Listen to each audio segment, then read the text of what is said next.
아멘. 우리 하나님의 말씀을 함께 같이 보도록 합니다. 우리 로마서 3장 20절 말씀 함께 같이 읽습니다. 시작. 그러므로 율법의 행위로 그의 앞에 의롭다 하심을 얻을 육체가 없나니 율법으로는 죄를 깨달음이니라. 아멘. 오늘 말씀의 제목은 이렇습니다. 한번 같이 읽어볼까요? 시작. 율법을 주신 목적을 아십니까? 우리가 성경을 하나님께서 율법으로 처음에 기록하게 하시고 하나님의 법으로 또 창세기부터 모세오경이라고 하는 그 책들을 이제 율법서들을 기록하게 하시고 그 율법서에 따라서 이스라엘 백성들이 이 모양 저 모양으로 믿음의 역사를, 믿음의 신앙을 이어왔단 말이죠. 그러면 하나님이 왜 이스라엘 백성들 가운데 율법을 주셨는가? 우리 다시 한번 본문의 말씀을 다시 한번 봅니다. 우리 3장 20절 하반절에 보니까 율법으로는 무엇을 깨달음이라? 죄를 깨달음이라. 갈라디아서 3장 19절 말씀도 한번 같이 읽어봅니다. 시작. 그렇다면 율법을 주신 목적은 무엇이었습니까?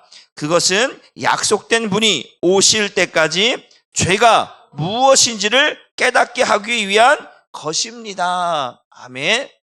성경이 분명히 기록하고 있어요. 율법을 주신 목적은 율법으로는 죄를 깨달음이라. 그렇다면 율법을 주신 목적이 무엇입니까? 약속된 분이 누구죠? 예수님이죠. 예수님이 오시기까지 죄가 무엇인지를 깨닫게 하기 위해서 하나님이 율법을 주셨다라고 사도 바울이 성경에 기록하고 있습니다. 하나님께서 하나님의 백성들을 어떻게 하시는가? 하나님이 하나님의 백성들로 살게 하도록 하신 책이 뭐냐면 그게 율법서예요, 율법서. 그러니까 하나님이 율법을 주셔서 그걸 모세에게 기록하라. 또 모세에게, 여호수아에게 또 받아 적으라, 기록하라. 그렇게 해서 계속해서 하나님의 말씀이 기록되어져서 지금까지 오고 있습니다. 그런데 이 율법을 주신 목적들을 우리 다시 한번 차근차근 살펴보려고 합니다. 로마서 3장 23절 말씀이에요. 율법을 주신 목적은 죄를 깨닫게 한다고 했죠. 그럼 왜 죄를 깨닫게 하는가? 성경으로 풀어가 보도록 합니다. 시작. 모든 사람이 죄를 범하였음에 하나님의 영광에 이르지 못하였더니. 보세요. 모든 사람이 누구에게 죄를 범한 거예요? 하나님께. 모든 사람이 하나님께 죄를 범하여서 하나님께 나아갈 수 없는 상태가 되었다라고 말씀합니다. 모든 사람이에요. 한 사람도 열애가 없이 모든 사람이 다 죄를 범하여서 하나님께 나아갈 수 없는 상태가 되었다라는 거예요. 그런데 하나님께서 이제는 구약 시대 보면 족장 시대가 있거든요. 족장 시대가 있는데 그때는 율법이 없었잖아요. 어떤 법으로 하면 양심의 법. 무슨 법이요? 양심의 법. 하나님이 그 마음 가운데 말씀하시는 법. 이 법을 따라서 살아왔는데 그런데 기준이 모호한 거예요. 하나님 보세요. 하나님께서 선악과를 먹지 말라. 이게 법이죠? 하나님의 법이잖아요. 말씀하셨으니까. 먹으면 죽는다고 했어요. 그런데 먹고 안 먹고 그 책임은 누가 져야 되냐면 하나님은 말씀하셨고 그 말씀의 책임은 누가 져야 되냐면 인간이 져야 되는 거예요. 그렇죠? 하나님이 말씀하셨다. 법으로 말씀하셨는데 그것을 지키느냐 안 지키느냐는 누구에게 달렸냐면 우리에게 달렸어요. 그런데 모든 사람이 그 하나님의 법대로 살았느냐? 성경에 물어보니까 아니다. 모든 사람이 하나님 앞에 죄를 지었다. 다시 말하면 하나님의 말씀대로 살았다는 이야기입니까? 하나님 말씀대로 안 살았다는 이야기입니까? 하나님 말씀대로 안 살았다는 얘기예요. 그래서 제가 전에도 말씀드렸어요. 한번 따라볼까? 창세로부터 지금까지 항상 똑같은 것을 가지고 똑같은 방법으로 똑같이 마귀에게 속고 왔습니다. 한번 시작해 볼까요? 그렇죠. 이제 막, 그렇죠. 한번, 보세요. 창세로부터 항상, 언제부터?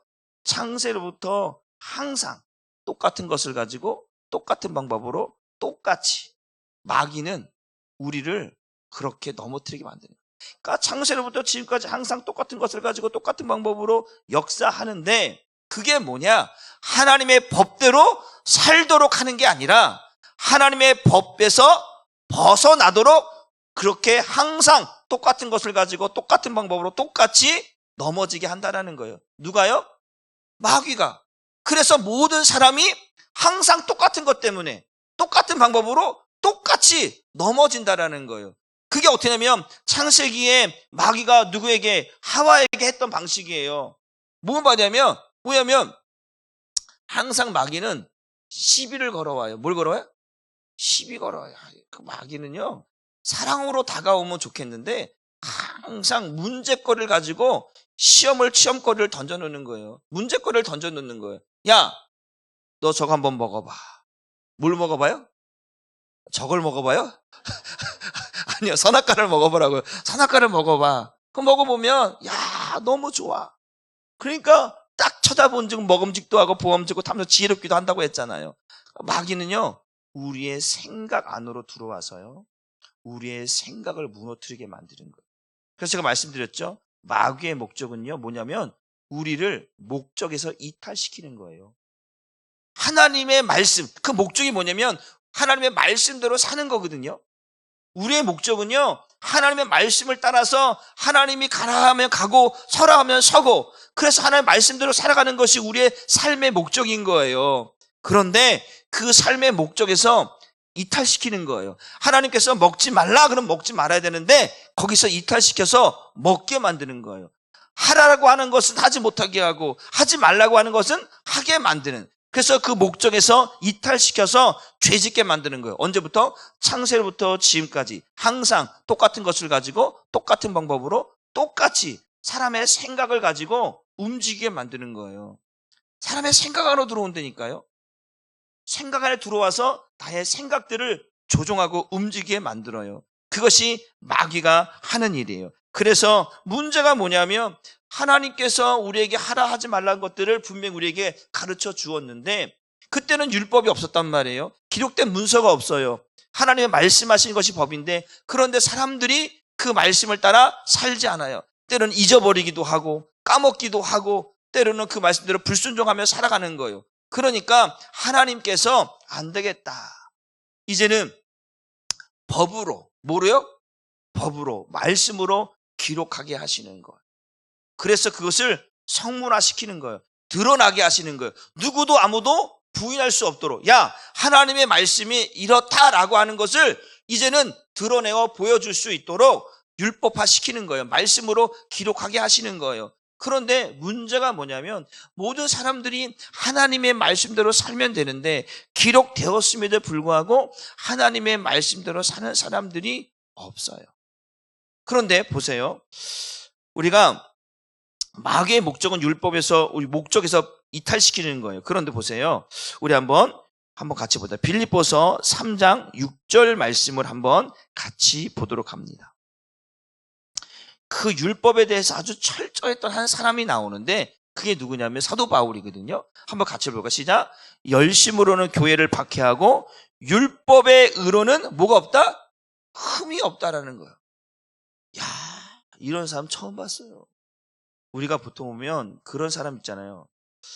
바늘로 찔러도 피 한 방울 안 날 것 같은 사람들이 있잖아요. 아주 꼼꼼하고 아주 철저하고 아주 세밀하고 그런 사람들이 있어요. 조금에도 뭔가 어지럽히면 절대 안 되게 딱 제자리, 이렇게 제자리 이걸 딱 틀어놓으면 이게 안 돼, 또 이렇게. 그런 사람들이 있어요. 가끔 보면 야, 이런 사람들은 어떻게 살까? 좀 쉽지 않아요, 사는 게. 그런데도 불구하고 그런 꼼꼼한 사람들이 있어요. 꼼꼼한 사람들이. 그런데 누가 그랬냐? 바로 이 율법에 대해서 아주 철저하게 가말리아 문화에서 아주 율법의 엄한 교육을 받고 아주 철저하게 율법을 지키며 살았던 사람, 어려서부터 그렇게 율법에 대한 해박한 지식을 가지고 누구도 아무도 따라올 수 없을 만큼 해박한 지식을 가지고 율법을 지키며 살았던 한 사람, 사울이 있었단 말이에요. 그런데 그가 보니까 율법에 흠이 없다. 그런데 이 기준이 뭐냐? 기준이 누가 봤을 때 흠이 없다라는 거예요. 하나님이 봤을 때 아니죠. 아까 로마 3장에 뭐래요? 모든 사람이 뭐 했다라는 거예요? 죄를 범했다는데 하나님이 그렇게 말씀하고 있는데 율법에 흠이 없다라고 하는 말은 누구의 입장이냐면 사람의 입장인 거예요. 율법의 가르침을 받았던 사람들이 볼 때에 얘는 요걸 보니까 요 말씀도 지키고 요것도 지키고 요것도 지키고 요것도 지키고 요것도 지키니까 전체로 봤을 때는 흠이 없어. 다 지키며 살아가는 거예요. 그럼에도 불구하고 사람이 볼 때는 율법에는 흠이 없다는 건 뭐냐면 어떻게 좀 정의를 내리면 죄가 없다라고 할 정도로 그런 모습으로 살아갔다라는 거예요. 그건 누구의 입장이냐면 사람이 보는 입장인 거예요. 그런데 하나님의 입장은 다르다라는 거예요. 뭐가 다르다고요? 하나님의 입장에서 보는 기준이 다른 거예요. 지금 열심으로는 교회를 박해하고 의로는 흠이 없는 자라. 이거 지금 누가 보는 거예요? 사도 바울이 자기가 자신이 얘기하는 거예요. 내가 볼 때 열심으로는 교회를 핍박하는데 나만한 사람이 없대. 왜 없냐면 내가 그만큼 율법에 대해서 아주 철저하고 아주 단호하게 난 지키며 살았다라는 거예요. 누구도 아무도 나를 따라올 수 없을 만큼 나는 그렇게 율법에 똘똘 아주 그냥 율법이 아니면 살 수 없을 정도로 그렇게 철저하게 지키며 살았다라고 하는 이야기를 하는 거예요. 누구도 아무도 나에게 율법에 대해서 지적할 수 없을 정도로 뭐라고 말할 수 없을 정도로 남들은 다 보니까 율법으로 딱 보니까 흠이 있는 거예요. 흠이. 그런데 사람들이 율법을 가지고 들이대보는 거예요. 사울을 아무리 들이대도 흠을 찾을 수가 없다라는 거예요. 그만큼 아주 철저하게 아주 단호하게 율법을 지키며 살았다라고 이야기하는 거예요. 사람이 보는 관점에서. 그런데 성경은 말하는 거예요. 아니다. 모든 사람은 다 죄를 짓고 살아간다라는 거예요. 사람이 볼 때는 아닌 것 같은데 하나님이 보는 관점은 다른 거예요. 그래서 사무엘이 이새의 집에 딱 갔을 때 이제 기름 부으러 가잖아요. 그런데 첫째부터 쭉 보니까 너무 멋있어. 사람이 볼 때는 이만한 준수한 키가 없고 이렇게 잘생긴 사람이 없고 이리 보고 저리 봐도 왕감인 거예요. 그런데 하나님이 뭐라는 거예요? 아니다라는 거예요. 아니다라는 거예요. 사람의 기준으로는 정말 완벽할 정도로 멋있어. 이만하면 왕이 될 만한 기준이 될 것 같아. 그래서 기름을 부으려고 했더니 아니라는 거예요.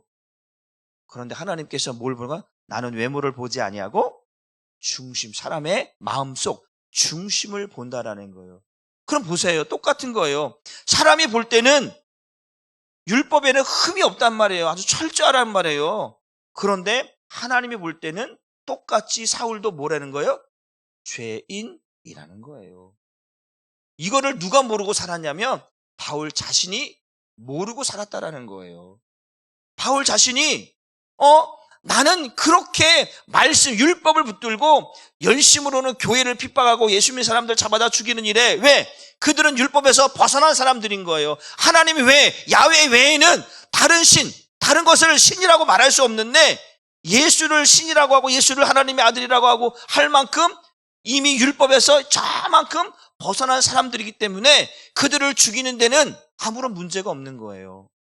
그만큼 열심을 가지고 교회를 핍박하고 예수 믿는 사람을 죽이는데 앞장섰고 그럴 그만큼 율법에는 나는 조금도 흠이 없을 정도로 자신이 자신에 대해 말할 만큼 나보다 율법을 잘 지키는 사람 나와봐. 근데 누구도 아무도 그렇게 율법을 가지고 바울과 비교했을 때 잘 지킨 사람이 없는 거예요. 그래서 바울이 성경에 기록할 만큼 나는 율법에 흠이 없는 사람이라고 얘기했어요. 그런데 그조차도 뭐라고 이야기하냐면 우리 성경 말씀 디모데전서 1장 15절 말씀 같이 읽어봅니다. 시작. 미쁘다 모든 사람이 받을 만한 이 말이요 그리스도 예수께서 누구를 구원하시려고?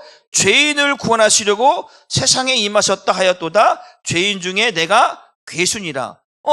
보세요.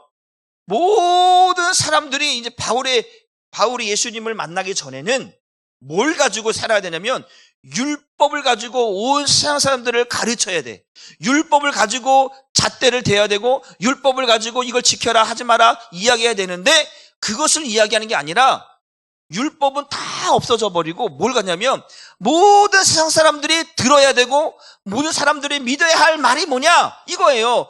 오늘 그리스도께서 죄인을 구원하려시려고 이 세상에 왔다라고 하는 이 말. 누구를 구하려고요? 죄인을 구원하러 왔다라고 하는 이 말. 그러면 자신이 예수 믿기 전에는 죄인이었어요? 아니었어요? 아니었다니까요. 바울 자신이 볼 때는 예수님을 만나기 전엔 자신은 죄인이 아닌 거예요. 왜? 나는 율법에는 흠이 없는 자예요. 의인이란 말이에요. 누구도 아무도 나에게 죄를 가지고 지적할 수 있는 거리가 없기 때문에 나는 죄인이 아니라는 거예요. 그렇게 살아왔던 바울이 예수님을 만나고 그 율법을 내려놓는 거예요. 그 율법 때문에 내가 예수를 만날 수가 없었다라는 거예요. 그러고 나서 하는 말이 뭐냐면 그리스도께서 죄인을 구원하시러 세상에 임하였다. 죄인 중에 내가 괴수다.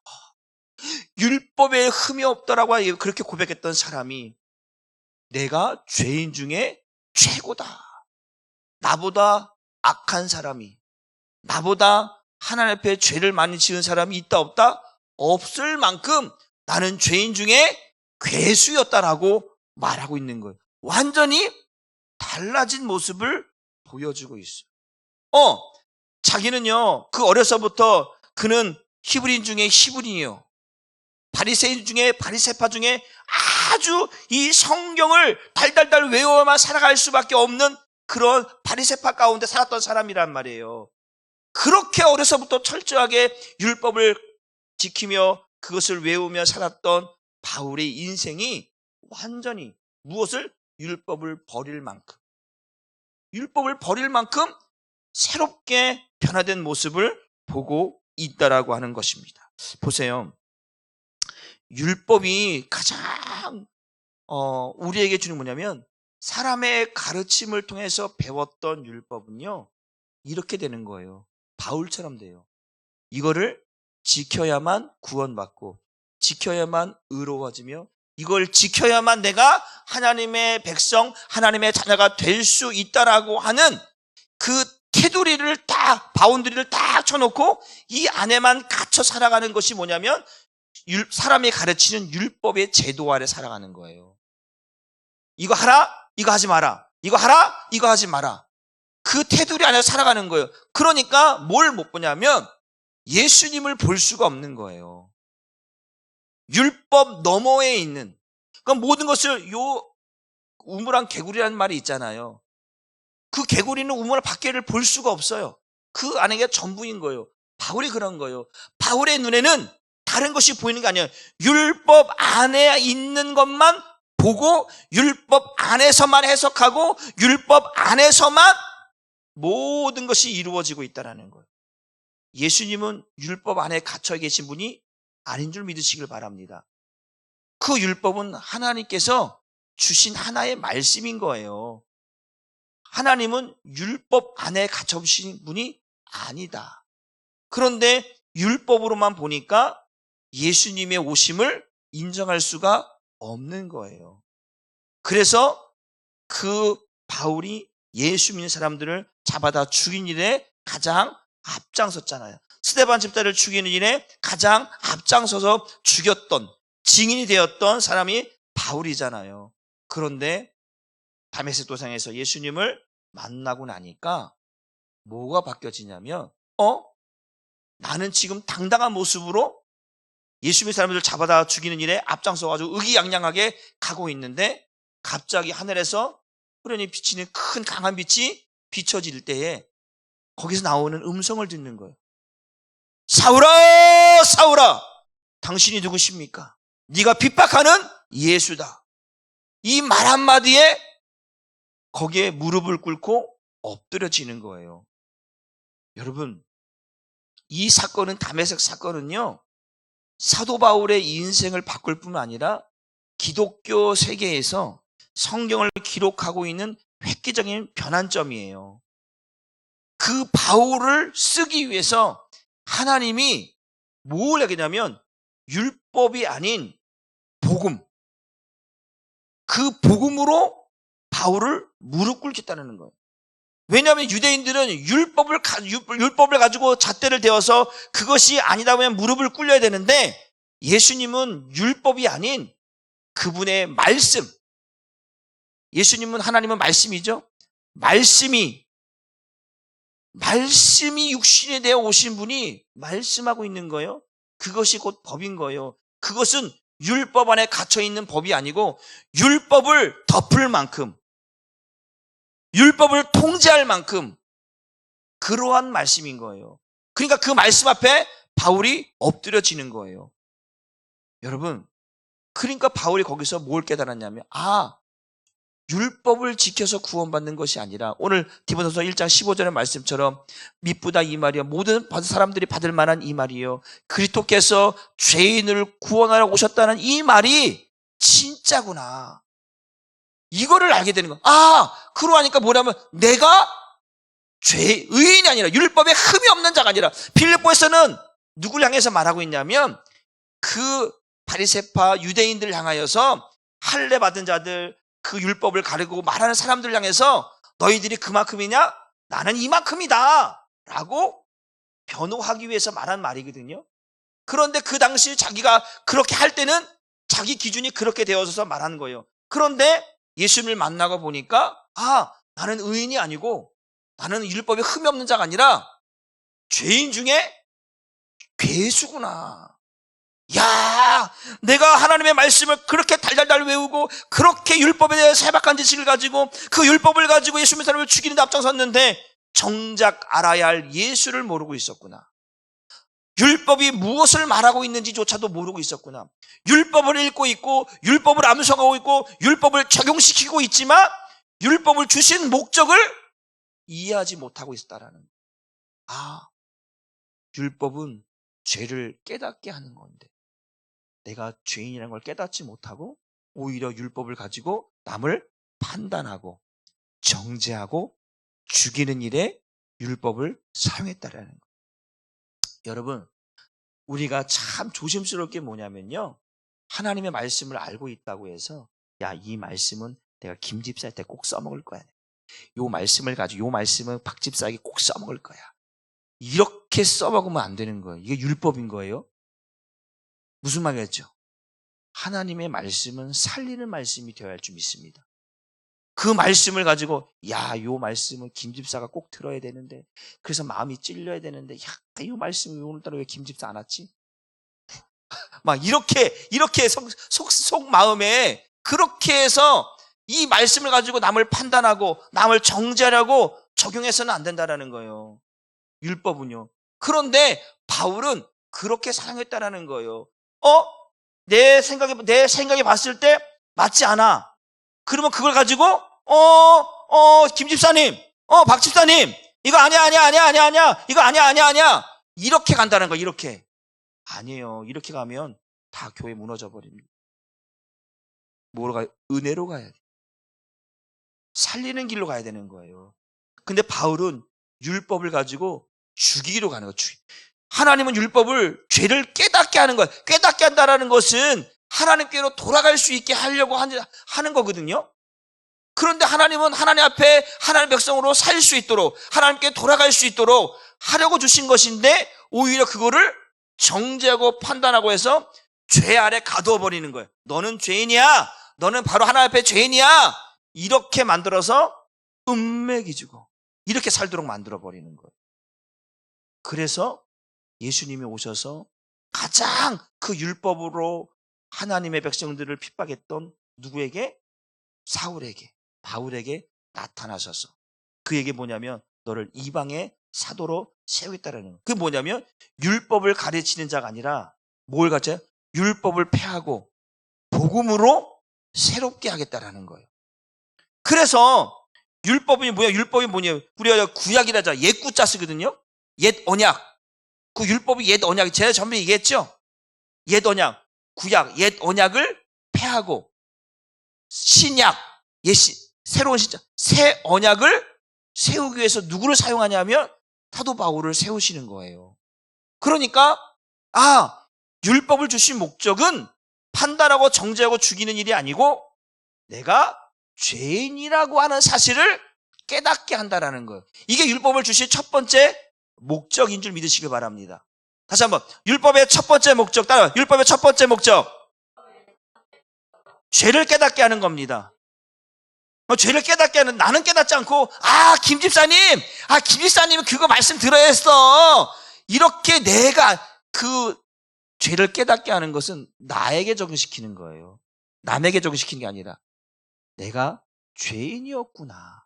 사도 바울이 지금 말하는 거예요. 내가 죄인 중에 내가 그랬잖아. 내가 김 집사가 죄인 중에 최고의 괴수야, 이게 아니고 내가 죄인 중에 괴수입니다, 나에게 적용시키는 거예요. 그 율법은 남에게 적용시키려고 주신 게 아니라 내가 죄인인 것을 알게 하시려고 내게 주신 거예요. 이것을 사람이 가르쳐서 뭐 하겠냐면 남을 판단하고 정죄하게 만들었다라는 거예요. 그래서 예수님이 오신, 내가 온 것은 율법을, 첫째 것을 폐하고 둘째 것을 세우려 오셨다라고 히브리서 10장 9절 10절에 말씀하고 있다라는 거예요. 그러니까 우리는 말씀을 가지고 남에게 적용시키는 게 아니고 그 말씀은 나에게 적용시키는 거예요. 무슨 말인지 알겠죠? 이것이 율법의 첫 번째 기능이에요. 첫 번째 목적은 죄를 깨닫게 하는 거예요. 누구의 죄를? 나의 죄를요. 그거 김집사, 박집사 갖다 붙이지 마세요. 알았죠? 나의 죄를 깨닫게 하려고 그 율법을 주셨다. 그 율법의 두 번째 목적을 봅니다. 갈라디아서 3장 24절 말씀을 봅니다. 시작. 이같이 율법이 우리를 그리스도께로 인도하는 초등교사가 되어 우리로 하여금 믿음으로 말미암아 의롭다함을 얻게 하려 함이라. 보세요. 첫 번째 목적이 죄를 깨닫게 하려. 모든 사람이 죄를 범하였구나. 모든 사람이 하나님 앞에 죄인이 되었구나. 그러면 그 죄인들을 어떻게 하는 거예요? 죄인을 구원하려면 뭐 하려는 거예요? 죄를 깨닫게 해야 되는 거예요. 죄인인데 죄를 깨닫지 않고 구원하면 그건 안 되죠. 우리가 모든 사람이 죄인이니까 죄를 깨닫게 해서 누구에게로 가게 하냐면 이것처럼 이같이 율법이 우리를 누구에게로? 그리스도께로 인도하는. 이같이 율법의 기능이 뭐냐면 죄를 깨닫게 해서 그 깨달은 죄인들을 누구에게로? 예수께로 가게 하는다라는 거예요. 이것이 하나님이 율법을 주신 목적이라는 거예요. 그런데 우리는 율법을 예수께로, 사도 바울이 이 율법을 잘못 적용해서 예수께로 가는 사람들을 뭐 했다라는 거예요? 죽였다라는 거예요. 그러니까 바울이 내가 죄인 중에 괴수라고 얘기하는 거예요. 그걸 깨달은 순간 그냥 통곡이 나고 그냥 땅바닥을 치며 주저앉는 거예요. 나는 율법에 흠이 없는 자였고 교회를 핍박할 만큼 그렇게 자랑스러운 사람이었다라고 생각하며 살았는데, 예수를 만나기 전에는. 근데 예수를 만나고 나니까 예수님이 온 목적이 율법이 아니라 복음으로 살게 하려고. 다시 말하면 죄를 깨닫게 해서 그를 죄에서 구원하러 오신 그 예수께로 가게 해서 구원을 받게 하시려고 율법을 주셨구나. 이것이 율법을 주신 하나님의 뜻이고 계획이었는데 그것을 잘못 이해하니까, 사람에게 배워서 사람에게 가르침을 받다 보니까 예수님께로 가는 사람들을 잡아다가 죽이고 옥에 가두는 일을 했었다라는 거예요. 이것이 사도 바울의 한이 된 거예요. 여러분, 예수 믿는 사람, 신앙생활 잘하는 사람들, 여러분 핍박하지 마십시오. 알았죠? 목사님, 제가 어떻게 핍박합니까? 제가 핍박을 당하고 있습니다. 이런 분들이 여기 앉아 다 계실 거예요. 여기 예수 핍박하고 여기 오신 분이 있습니까? 다 핍박을 받다가 여기 오신 분들일 것 같아요. 예수 믿는 것 때문에 이런 손에 저런 아픔, 저런 눈물을 겪으면서 오신 분들이 다 여기 있지 않았을까 생각을 해봅니다. 그만큼 사도 바울이 내가 죄인 중에 괴수라고 할 만큼 그 예수께로 가고 있는 사람, 구원 받으려고 하는 사람, 구원을 향해 가고 있는 사람들을 가로막고 가지 못하게 했던 그 죄책감 때문에 울고 또 울고, 그렇게 해서 내가 죄인 중에 괴수입니다. 그래서 사도 바울가 나는 그리스도와 십자가 외에는 자랑할 것이 없는 사람입니다. 그렇게 화려하게, 그의 스펙이 화려했잖아요. 그는 제사장 직분 같은 걸 감당할 수 있는 히브리인 중에 히브리인, 로마 시민권을 가지고 있고 율법에는 흠이 없고, 그래서 정말로 어떻게 보면 이제는 정말로 스펙이 아주 탄탄해서 좋은 자리에 올라갈 수 있는 그러한 사람이었는데, 그런 것들이 다 뭐로 여겼다? 배설물로 여겨졌다. 예수를 알고 보니까 예수님이 오신 목적이 율법을 가지고 우리를 구원하는 것이 아니었구나. 그런데 우리는 지금까지 율법을 가지고 구원받으려고 했고, 그 율법을 지켜야만 하나님의 백성이 되는 줄 알고, 그 율법 때문에 남을 죽이고 판단했던 그 날들이 이 머릿속에서 지워지지 않는 거예요. 그래서 울고 또 울며 내가 죄인 중에 계시구나, 내가 가지고 있는 모든 것들은 아무 의미가 없었구나, 배설물로 여겨있구나, 내가 자랑할 것은 그리스도와 십자가 외에는 자랑할 것이 없는 거구나. 그래서 그가 죽으면 죽으리라. 이제는 그 예수를 전하는 거예요. 율법을 전하는 자가 아니라, 율법을 전했던 자들이 어떠냐면 40명의 결사대가 그 율법을 전했던 그 바울을, 이제는 율법을 전하는 자가 아니라 복음을 전하는 그 바울을 향하여서 40명의 결사대가 금식하면서 바울을 쫓아다니는 거예요. 죽이려고. 야! 너 전에는 율법을 가르쳤고 율법으로 그들을 죽이는 데 앞장섰는데, 이제는 율법을 폐해버리고 복음을 전해? 예수를 전해? 그러니까 율법에 갇혀있던 바울과 같이 똑같이 율법 아래 젖어 있었던 그들이 바울을 죽이려고 하는 거예요. 왜? 그만큼 율법을 가지고, 해박한 자식을 가지고 예수 믿는 사람들을 죽이는 사람이 없었는데, 바울이 이제는 완전히 바뀌어져서 율법이 아닌 복음을 대변하는, 지금 변호사죠? 대변하는 사람이 되어져서 율법 전하는, 예수 믿는 사람들을 옹호하고 예수 믿는 사람들을 보호하고 예수를 전하게 되었다라는. 그러니까 이제 그래서 말하는 거예요. 갈라디아서 말하면서 다시 한번 봅니다. 이같이 율법이 우리를 누구에게로? 그리스도께로 인도하는 초등교사 역할을 했었구나. 내가 이걸 몰랐구나. 이걸 몰랐어. 이걸 알게 되니까 어떤 일들이 됐냐면 이렇게 되는 거예요. 마태복음 1장 21절 말씀, 우리가 너무나 잘 아는 말씀이죠. 시작. 아들을 낳으니 이름을 예수라 하라. 이는 그가 자기 백성을 그들의 죄에서 구원할 자이시며. 보세요. 예수께서 왜 오시는가? 율법을 주시는 목적이 죄를 깨닫게 하는 거예요. 율법제의 두 번째 기능이 예수께로 인도해, 죄를 깨닫는 사람들을 예수께로 인도하는 역할이 율법의 두 번째 목적인 거예요. 이해가 되셨죠? 먼저 죄를 깨닫게 하는 거예요. 모든 사람이 죄를 범하였어요. 그들에게 죄를 깨닫게 해야 돼. 먼저 뭘 깨닫게 한다고요? 죄를 깨닫게 해야 돼. 그 두 번째 목적은 뭐냐면, 죄를 깨달았으니까 누구에게로 가야 되냐면, 그러면 죄를 깨달았어요. 그러면 어떻게 하라고요? 아들을 낳으니 이름을 예수라라. 그 자기 백성을 그들의 죄에서 죄인을 구원할 수 있는 분, 죄에서 우리를 구원할 수 있는 분이 누구냐? 하나님께서 율법을 따라서 누굴 주셨냐면 예수를 주셨다라는 거예요. 그러니까 죄인들이 죄를 깨달았어. 그러니까 죄에서 나를 구원할 수 있는 분이 예수구나. 하나님께서 죄에서 우리를 구원할 수 있는 분으로 예수님 오셨구나. 그러니까 율법의 두 번째 기능이 뭐냐면, 우리를 예수께로 인도하는 초등교사 역할을 무엇이 했다? 율법이 했다라는 거예요. 그러니까 바울이 이걸 알았다는 거예요. 그러니까 내가 지금 유대인들이나 헬라인이나 모든 사람들에게 율법에 젖어 있는 그 사람들을 어디로 이끌려고 하는 거예요? 예수께로 인도하려고 하는 거예요, 지금. 그래서 율법에 젖어 살았던, 율법에 흠이 없었던 그에게 율법이 어떤 것인지를 이제 율법의 세계에 살았으니까, 율법의 세계에 살았던 그가 율법 속에 살아가는 사람들을, 이제 안 돼. 율법에서 벗어나야 돼. 율법에 갇혀 있으면 그쪽으로 갈 수가 없어. 그러니까 그거를 헬라인에게, 유대인에게 계속해서 율법이 아니다, 복음이다, 예수다.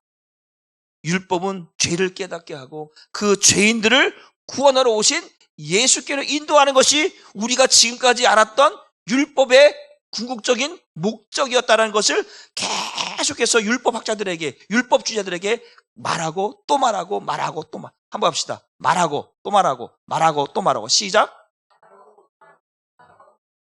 이렇게 해야 돼요. 여러분, 복음은요, 말하고 또 말하고 말하고 또 말해야 되는 거예요.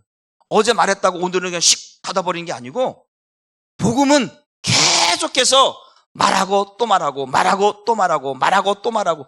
어제 말했다고 스톱! 이게 아니에요.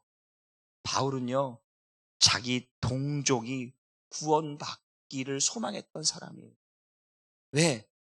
내가 어떻게 살았는지, 내가 율법 때문에 예수를 알지 못하고 예수 믿는 사람을 잡아다 죽이는 일에 앞장섰던 그가 자기 동족을 보니까 너무 마음이 아픈 거예요. 그래서 그 유대인들을 향하여서 계속해서 이야기하는 거예요. 갈라디아서 읽어보면 갈라디아 3장 그러잖아요. 야, 예수 그리스도께서 십자가에 죽은 것을 너희가 밝히 보았거늘 누가 너희를 꿰어서 다시 율법으로 돌아가게 만들었느냐? 육체로, 너희가 성령으로 시작했다가 육체로 마치는 일이 웬 말이냐? 그래서 갈라디아 보게 되면 율법에 대한 내용들이 얼마나 많이 나오는지 몰라요. 그래서 그런 거예요. 그러면서 이야기했던 게 뭐냐면 그 여종과 그 아들을 내어 쫓으라는 거잖아요. 갈라디아 보면 그 여종과 그 아들을 내어 쫓으라. 그게 뭐냐면 율법으로는 안 된다라는 거예요. 그 여종, 그 이스마엘과 그 하갈이 뭘 얘기하냐면 율법을 이야기하는 거예요. 그래서 그 여종과 그 아들을 내어 쫓으라. 그들은 본체나 아들과 유업을 함께 받을 수가 없다. 이게 율법으로는 구원받을 수 없으니까 우리가 누구냐? 너희는 이삭과 같이 약속의 자녀.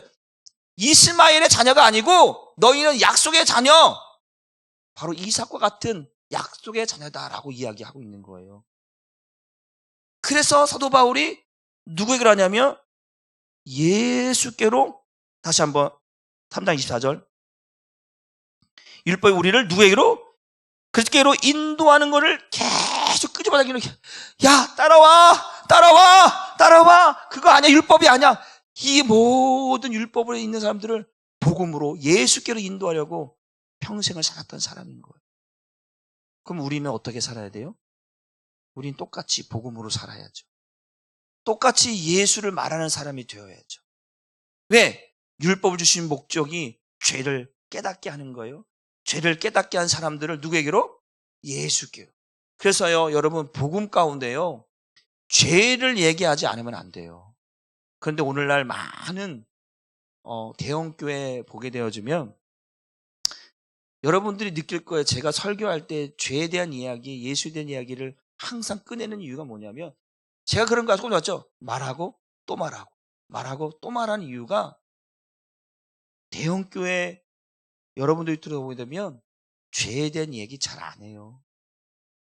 다 축복 얘기하고 다 간증 얘기하고 다 예화 얘기하고. 왜 그래요? 죄 얘기하는 거 싫어요. 싫어한다니까요. 축복 얘기하는 건 너무 좋아해요. 근데 축복을 받기 위해서는 이 죄 얘기를 해야 되거든요. 죄를 깨달아서 예수께로 가야, 진짜 죄의 문제를 해결받아야 축복이 따라오는데, 이거에는 관심이 없어요.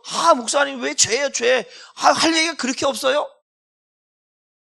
없어요. 이게 복음의 시작이거든요. 모든 사람이 죄를 범하였으니까 그 죄를 해결하려면 죄를 깨달아야 되고, 그 죄를 깨달으면 어떻게 되냐? 죄를 깨달은 사람들을 예수께로 인도해야 되고, 예수께로 인도를 받으면 그 예수가 하는 말이 뭐냐? 나는 의인을 부르러 온 것이 아니라 죄인을 부르러 왔다 라고 말씀하시는 거예요. 성경 말씀 볼까요? 누가복음 5장 32절 말씀입니다. 예수님이 하신 말씀이 이거예요. 시작. 내가 의인을 부르러 온 것이 아니라 누구를 부르러 왔다? 죄인을 불러 회개시키러 왔다라는 거예요. 의인들 다 사도 바울처럼 율법에 흠이 없는 자다 다 내게로 오라. 너희는 율법에 흠이 없으니까 내가 너희를 데리고 하늘나라 가겠다라고 한 게 아니라, 너희들은 필요 없다라는 거예요. 너희들은 율법으로 율법을 지키면서 흠이 없다 말하고 자기의 의의를 드러내고 자기 자랑을 하고 죄가 없다 얘기하는 너희들은 나와 상관이 없는 자다라는 거예요. 그래서 나는 율법을 폐한다라는 거예요. 너희들이 그 율법을 가지고 의롭다 얘기고 너희가 율법을 가지고 하나님 나라 간다고 말하는 그 율법은 나는 폐하겠다라는 거예요. 그래서 나는 의인이 아니라 죄인을 부르러 오겠다. 그런데 이 죄인을 아무리 쳐다봐도 자기가 죄인이라고 말하는 사람이 없는 거예요. 누구처럼? 바울처럼. 율법에 흠이 없는 자라고 말하기는 잘하는데 내가 죄인이라고 말하는 사람들이 없는 거예요. 그런데 한번 볼까요? 누가복음 5장 8절 말씀 한번 볼까요? 시작. 시몬 베드로가 이를 보고 예수의 무릎 아래 엎드려 이르되 주여 나를 떠나소서 나는 죄인. 야, 예수님이 이제 베드로 고기를 잡고 왔는데 베드로가 힘들 거 지칠 거 아니에요. 그런데 예수님이 오셔서 야, 깊은 데로 가서 그물을 내리라는 거예요. 그런데 베드로가 다 있다가 내가 말씀에 의지하여서 그물을 내리겠습니다. 고기가 아주 그냥 엄청나게 잡힌 거예요. 그냥 남들은 우와 대박 났다 로또 됐다고 장난 막 난리가 났어요 막. 그런데 누가? 베드로가 뭐예요? 예수의 무릎 아래 엎드렸다라. 아니, 엎드릴 이유가 뭐가 있어요? 이 예수의 무릎 아래 엎드렸다라고 하는 의미를 여러분들이 잘 깨달을 수 있기 바랍니다. 여러분이 누구 앞에 무릎을 꿇어본 적이 있습니까?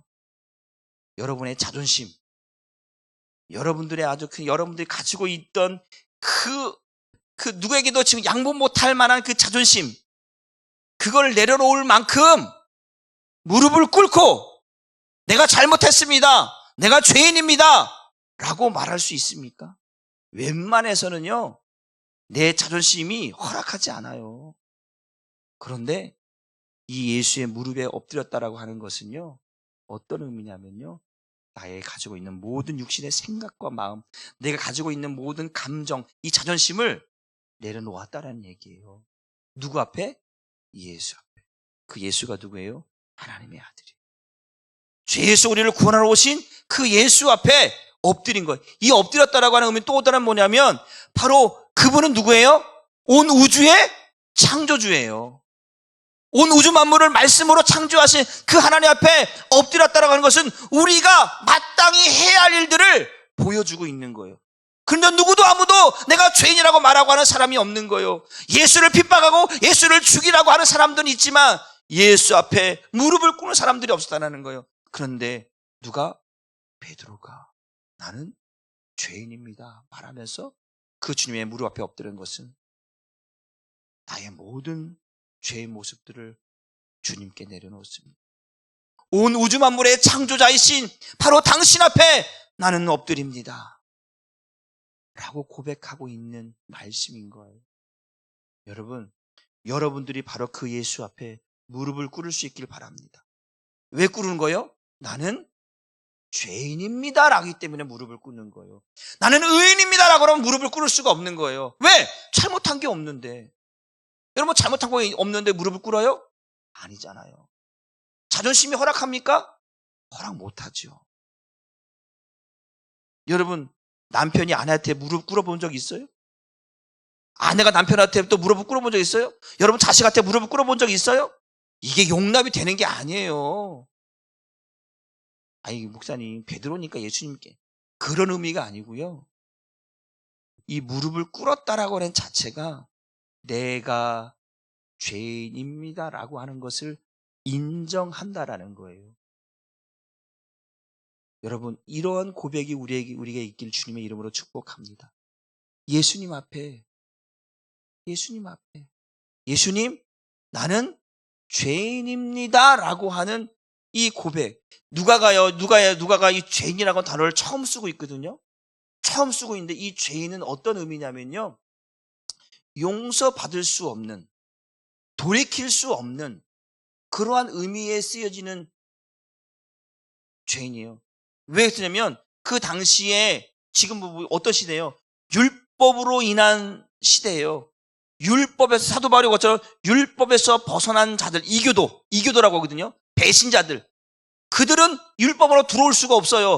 허락할 수가 없어요. 한번 떠나게 되면 그들은 죽여야만 되는 거예요. 그런 의미에서 죄인이에요. 돌이킬 수 없고 돌아올 수 없는 그러한 상태, 그러한 의미의 죄인인 거예요. 그런데 지금 예수님께 돌아올 수 없는, 돌이킬 수 없는 그러한 사람이 예수님 앞에 무릎을 꿇었다라는 거예요. 그런데 주님이 그 죄인을 뭐하고 있다는 거예요? 받아주고 있다는 거예요. 그래서 율법을 주신 목적을 알아야 돼요. 죄를 깨닫게 해서 그 깨달은 사람들을 예수께로 인도한다. 왜 인도하느냐? 나는 죄인입니다. 무릎 꿇는 그들에게 뭐 한다는 거예요? 죄 사함의 은혜를 주신다는 거예요. 그 율법의 목적이 바로 여기에 있어요.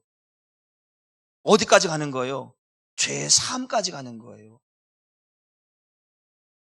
그런데 율법주의자들은 그렇게 하지 아니하고 그것을 자기의 의로 여기고 자기 자랑으로 여기고 자기 열심으로 여겨서 이걸 가지고 남을 판단하고 정죄하고 죽이니까 주님이 오셔서 내가 그 율법을 폐한다라는 거예요.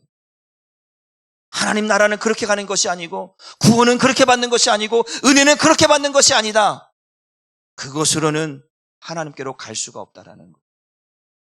그래서 그들에게 죄를 깨닫게 하는 거예요. 죄를 깨닫게 하는데도 죄를 깨닫지 못하니까 주님이 친히 오셔서 그 죄를 담당하시는 거예요. 여러분, 그래서 예수님은 율법의 완성으로 오신 거예요. 그 잘못된 것들을 퍼펙트하게, 완전하게 하시기 위해서. 완전하게 하신다는 것은 그 율법에 속해 있는 자들을 뭐 하시려고? 구원하시려고 오셨다라는 거예요. 그래서 율법을 오신 목적을 우리는 잘 알아야 돼요. 그냥 하나님의 말씀이 아니라 그 하나님의 말씀은 내가 죄인이기 때문에 하시는 말씀인 거예요. 그래서 우리가 다시 한번 이 율법을 주신 목적으로 죄를 깨닫게 하는 거예요. 나를 예수께로 오게 하셨구나. 결국 우리는 뭘 통해서 왔냐면 율법을 통해서 예수께로 온 거예요. 율법을 통해서 예수께로 온 거예요. 믿으시기 바랍니다. 다른 말로 표현하면 말씀을 통해서 왔다는 얘기예요. 율법의 제사제도가 아니라 하나님의 말씀을 통해서 예수께로 온 거예요. 말씀을 듣고 깨닫게 해서 예수께로 오게 하셨다는 얘기예요. 무슨 의미인지 아시죠? 제가 율법을 폈다는 건 그 율법의 제사제도 속에서 여러분들이 온 게 아니고 그 율법, 하나님의 말씀을 통해서 우리는 예수께로 왔고 그 예수 앞에 무릎을 꿇었다는 이유는 나는 죄인입니다 라고 하는 거예요. 사도 바울에게서 내가 그리스도와 함께 십자가에 죽었다라고 얘기하잖아요. 나는 없습니다. 나는 율법과 함께 죽었습니다. 율법으로 살던 나는 없습니다. 나는 이제 내 안에 예수께서 복음으로 살게 하시는 예수께서만 내 안에 살고 있습니다. 그래서 그 사도 바울이 그 죄인의 모습을 드러내면서 그렇구나. 율법을 주신 목적은 내가 죄인이라고 하는 것을 깨닫게 해서 나를 구원하시려고 율법을 주셨구나. 이걸 하나 깨달았다라는 거예요. 목사님 그걸 간단한 걸 그렇게 계속 아니에요. 이것이 간단한 게 아니고요. 우리 이런 속담 있죠. 3살 버릇 80까지 간다고 하는 말이 있죠. 철저하게 율법에는 흠이 없었던 사도 바울에게는 이거 하나 깨닫는 것이 인생의 전부가 걸렸다라는 거예요. 구원받는 일에 인생이 다 여기에 들어갔다라는 거예요. 그러면 우리는 어떻게 해요? 이제는 말씀 안으로 들어가서 하나님이 무엇을 말씀하고 있는지 깨달아서 이제는 우리는 날마다 어디로 가야 되는 거예요? 예수께로 계속 가야 되는 거예요. 믿으시길 바랍니다. 우리 누가복음 16장 16절인가요? 아니요, 그거 말고요. 이거 하나만 보고 말씀하시죠. 우리 누가복음 한번 펴봅시다. 갑자기 말씀이 생각났어요. 누가복음 16장 16절 말씀인가요? 예. 16장 16절 말씀입니다. 같이 한번 읽어볼게요. 이게 같은 맥락인 거예요, 이게. 같이 한번 시작. 율법과 선자는 요한의 때까지요. 그 후부터는 하나님 나라의 복음이 전파되어 사람마다 어디로 가냐? 그리로 취업한다. 율법과 선자는 요한 때까지 마지막 구약의 마지막 선지자인 요한 때까지 끝난 거예요. 그 율법으로는 그 율법을 지켜서 율법의 제도자들을 지켜서 구원받으려고 하는 모든 방식은 예수님이 오셨으니까 폐했다라는 거예요. 그리고 뭐 하는 거예요? 이제는 율법이 아닌 복음으로 오신 그 예수님을 깨로 간다라는 거예요. 믿으십니까? 히브리서 10장 9절 말씀도 한번 볼게요. 같이 한번 보겠습니다. 히브리서 10장 9절. 너무나 중요한 말씀인데요. 히브리서 10장 9절 말씀입니다. 같은 맥락이에요. 같은 맥락. 같이 보겠습니다. 시작. 그의 말씀하시기를 보시옵소서. 내가 하나님의 뜻을 행하러 왔나이다 하셨으니 그 첫째 것을 폐하시면 둘째 것을 세우시려. 첫째 것이 뭐랬어요? 율법이라고 했죠. 둘째 것이 뭐라고 했어요? 복음이라고 했어요. 이 첫째 것을 피하는 이유가 뭐예요? 그렇게 사도 바울처럼 그렇게 신앙생활했던 신앙생활은 안 된다라는 거예요. 율법과 선지자 요한 때까지 끝이요. 그 후부터는 하나님 나라의 복음이 전파되어서 사람들이 그리로 침입한다. 이제 둘째 것, 복음으로만 구원받는다. 그러니까 반드시 율법이 뭔지를, 율법을 주시는 목적을 알아야만 이 성경들이 해석이 될 수 있다라는 거예요. 난 저와 여러분들이 이제는 내가 죄인이라는 것을 성경이 깨닫게 하고 있구나. 아, 죄를 깨달아서 예수께로 나를 인도해 주셨구나. 그 말씀이 나를 예수께로 인도해서 내가 죄인이라는 것, 첫째 것이 아니라 둘째 것으로 나를 살게 하시는구나. 이것이 저와 여러분들이 지금 신앙생활을 하고 있는 이유인 줄 믿으시길 바랍니다. 그러니까 하나님은 여러분들을 죄를 깨닫게 해서 오신 게 한 거예요. 죄를 깨닫게 해서 예수 안에 오게 하신 거예요. 예수 안에 오게 하셔서 구원받게 하신 줄 믿습니다. 이제 여러분들이 그러한 믿음으로 끝까지 이제 남을 판단하고 정죄하는 율법이 아니라 말씀으로 회복시키고 말씀으로 살릴 수 있는, 복음으로 살릴 수 있는 저와 여러분 될 수 있기를 주님의 이름으로 축복합니다. 우리 시간, 우리 찬송가 259장 함께 뜨겁게 찬송하고 기도하고 마치도록 하겠습니다.